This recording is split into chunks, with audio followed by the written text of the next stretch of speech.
क्षेत्र और क्षेत्रज्ञ का वर्णन। ज्ञेयं यत्तत् प्रवक्ष्यामि यदि ज्ञात्वा मूढमश्नुते अनादि मत् परम ब्रह्म न सत् न संसार उच्यते।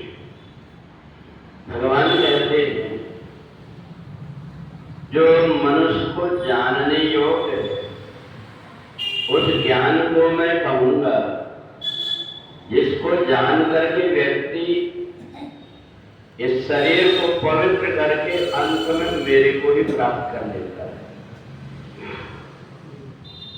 शरीर के अंदर जो जीवात्मा है, ये जीवात्मा किसी को आते भी नहीं दिखाई देता, जाते भी नहीं दिखाई देता, परंतु इसके जो कार्य हैं वो बड़े विचित्र दिखाई देते हैं। अगर किसी व्यक्ति के प्राण निकल जाते हैं तो उसका शरीर पड़ा रहता है, उसको देखो तो उसमें कान भी रहती, आंख भी रहती, हाथ पैर भी रहते, परंतु वो कुछ भी नहीं कर पाता। पर उसी में ये जीवात्मा जब रहता है तो ये जीवात्मा पहले जन्म का उसने कोई पुण्य कर्म किया है तो कान में कहीं गीता की आवाज सुनाई दी, व्यक्ति के पैर अपने आप उधर चले आते हैं। जब वो आता है तो उसको देखो कि उसके पैर कैसे चले आ रहे हैं, उसको लेकर कौन आ रहा है? तो वो पहले जन्म का जिसका पुण्य है, जिसने ऐसे कर्म किया, वो व्यक्ति अपने आप परमात्मा की तरफ खींचा चला आता है। देख करके बड़ा विचित्र लगता है।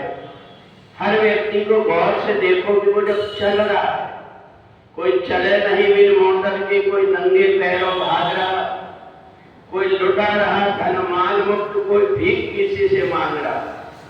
ये हम अलग अलग मनुष्य क्यों देखते हैं? इसलिए देखते हैं उसने पहले जन्म में जो कुछ भी कर्म किया हुआ है उन कर्मों से वो जीवात्मा बंधा हुआ है। ये 5 तत्व का उसका शरीर चेतनाहीन है। जीवात्मा जब तक रहता है तभी तक उसमें कुछ करने की, सुनने की ताकत रहती है। इसलिए भगवान ने कहा ये मनुष्य शरीर में इसलिए देता हूं कि इसके जितनी भी गंदगी है इसको बाहर कर दो। विषयों में भटकने वाला व्यक्ति संसार के सुखों को ही अच्छा मानता है। सुअर को तुम कितना भी बाहर निकाल करके बाहर कर दो नाली से, पर फिर से वो जाकर के नाली में ही लौटेगी, क्योंकि उसकी आदत पड़ी हुई है। इसी प्रकार से जो जीवात्मा संसार में ही आवागमन में जिसको भटकना है वो संसार के विषयों में पड़ा रहता है। परंतु जब थोड़ी देर बैठ करके वो देखता है मैं अपने सब परिवार के लोगों के लिए सब कुछ करता हूँ, धन कमा करके लाता हूँ, पर मैं अपने लिए क्या करता हूँ? अगर वो थोड़ी देर बैठ कर सोच ले तो फिर उसका मन परमात्मा की तरफ चल जाता है। और परमात्मा की तरफ चलने के लिए कहीं जाने की जरूरत नहीं। हरि व्यापक सर्वत्र समाना, वो परमात्मा हर जगह व्याप्त है। केवल तुम आंख खोल करके रखोगे तो संसार दिखाई देगा, और आंख आधी बंद करके या पूरी बंद करके अंदर की तरफ देखोगे तो वो परमात्मा की अनुभूति होगी।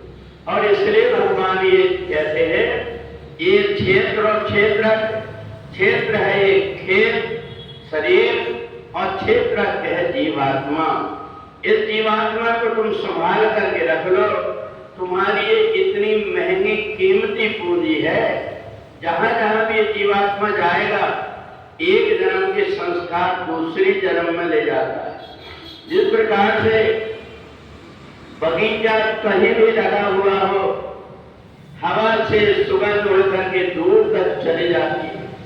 कहीं कोई जीवात्मा हमारा पड़ा हुआ हो, उसकी दुर्गंध दूर तक चली जाती है। ऐसे ही जीवात्मा इन इंद्रियों के सूक्ष्म शरीर से पहले जन्म के अच्छे और बुरे कर्म को साथ लेकर के आता है, और उसी के अनुरूप हमारा ये जीवन बनता है। इसी के अनुसार हमें धन वैभव प्राप्त होता है, इसी के अनुसार पारिवारिक सुख प्राप्त होता है और इसी के अनुसार व्यक्ति को अच्छी और बुरी काया प्राप्त होती है। तो इसलिए हमारे ऊपर है, हम इस शरीर को प्राप्त करके हम कर क्या रहे हैं। अगर हमने इस शरीर को प्राप्त करके इसमें से अच्छी कमाई कर लिए तो हमारे अनेक जन्मों तक काम आती है। अन्यथा सो परत्र दुख पावही सिर धुन धुन पछताए। दूसरों को देख करके रोने की जरूरत नहीं है, बल्कि खुद अपने कर्म संभालने की जरूरत है। जो कर्म संभाल लेता है उसका जीवन धन्य हो जाता है। बोले वृंदावन बिहारी लाल की।